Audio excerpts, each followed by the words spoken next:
Hi, welcome back to day 2 of podcast guesting for authors. Today I'm going to be talking to you about research. Research. This is one of the most important steps for you to be able to take before you start pitching anybody.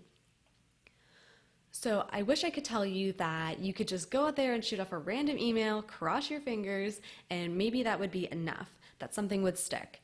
But your time is valuable, so you want to use it wisely. Let's break down the steps that you need to take in order to do the research that's going to be the best for you and for the hosts that you're pitching.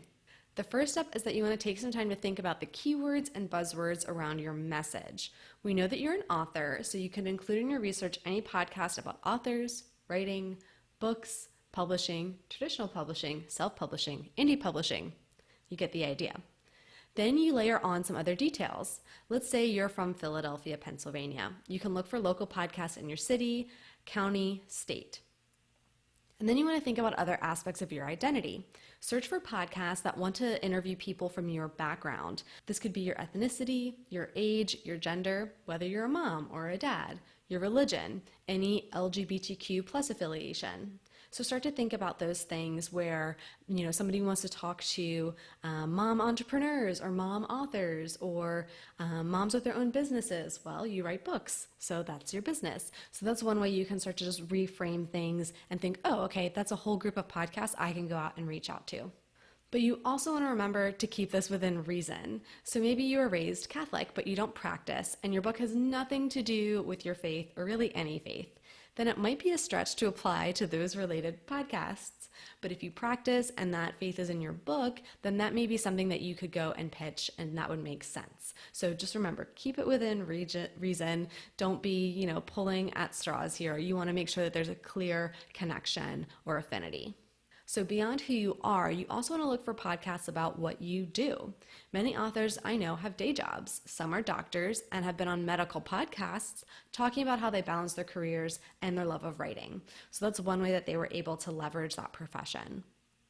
Maybe you're an entrepreneur and your book is related to your business. Well, then you can look at business podcasts, entrepreneur podcasts, entrepreneurship podcasts, startup podcasts, business owner podcasts, business leader podcasts, and so on. There's so many different buzzwords around each of these identifiers. So that's why you really want to make that long list of keywords and buzzwords to help you to get a wide pool of potential podcasts.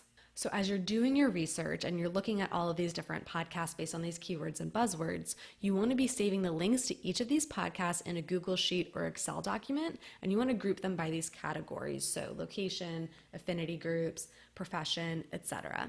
So as you're adding links, you need to look at several factors and add notes onto your document. So as you're looking at the podcast that maybe comes up for these buzzwords you're searching for, look at the number of subscribers or rankings of the podcast in the app.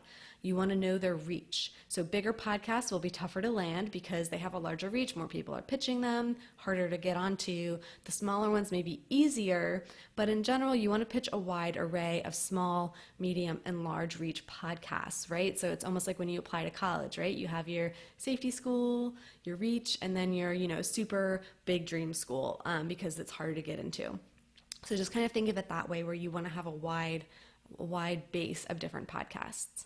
Okay, the next thing you want to look at as you are adding these links to your research document is look at the episode titles and when they were posted. So this is going to answer a few questions for you. Do they usually do interviews? Some podcasts are solo shows and they don't do interviews. So if you pitch them, they'll say, we don't do interviews. No thanks, or they just won't respond. That's a waste of your time. It's a waste of their time. We don't want to have them on the list. You want to see if they've interviewed someone in your vertical or niche previously. So be sure to actually listen to those episodes that you think may be similar or may have covered a similar topic to what you could talk about, because you may be able to say, oh, I listened to this episode number from this date. This was a great conversation. I can add to it with X, Y, Z. So that's where you want to understand what they've already talked about on their podcast. So do they usually have seasons, or do they just run straight through and they're always posting? If they are on the seasonal rotation, are they currently on a break? When are they coming back? That's something to look at. And in general, you want to see when the last episode aired. So there's a lot of podcasts out there where you think, oh man, that's a really cool name. It sounds really great. And then you see they haven't posted in a year. So those ones you don't want to reach out to because they're just not podcasting anymore. So that happens. Podcasts will come and go just because people run out of time, they run out of funding, they're just not seeing the traction pick up with it, but their podcasts are still in the podcast player. So that's where you just want to make sure you're not going to pitch anybody who is out of business.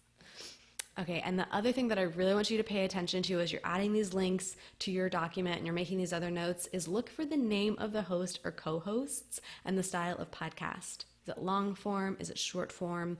Is there a video component as well? Just start to look for those things and keep those notes all in your research document.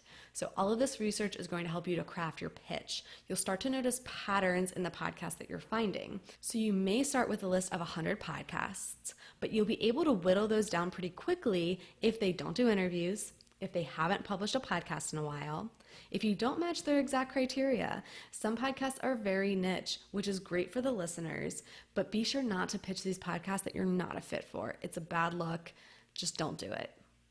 So now is the time to do your research. All right, I want you to get busy. I want you to start doing those searches. Write down what you think some buzzwords and keywords might be. As you're going through and searching, you'll probably find more. That's a bit of a rabbit hole. So get all that research done today, because tomorrow we're going to talk about how to craft the perfect pitch.